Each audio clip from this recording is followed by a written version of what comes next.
Professor, thank you for being here. We appreciate it.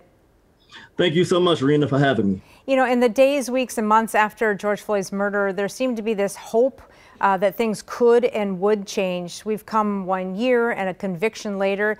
Do you still feel that hope is strong in the community?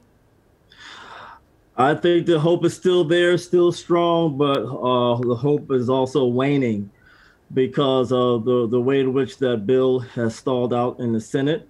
We do need to have this George Floyd Police and Justice Reform Act passed, and we do need to deal with things like no-knock warrants and chokeholds and qualified immunity. But we have a reluctant Senate that refuses to take it up. So I think I am, and so are so many other people, losing hope.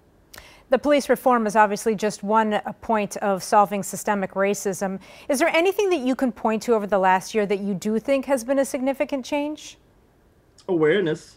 Yeah. You know, we know and we know words like qualified immunity, and we know what police violence means within the context of the abuses that African American men and women suffer at the hands of law enforcement. So we are more educated about what happens to Black America. But I think that without a policy reform and changes and real institutional change and a commitment to make sure that these things don't happen again, I think it's awareness, and we will continue to have these commemoration moments every year, but they will be mainly symbolic and not substantive.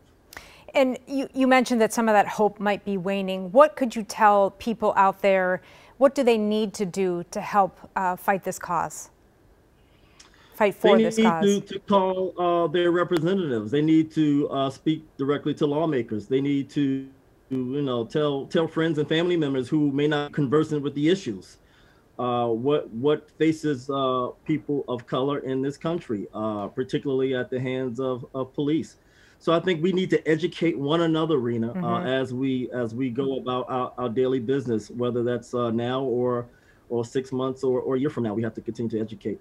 Conversations have never been more important, right? Absolutely. Absolutely. And I think that we have to continue to have them, although they feel like progress is not being made. Those conversations can feel very redundant. But I think we still need to have them as a teacher. I mean, I understand the power of conversation and education.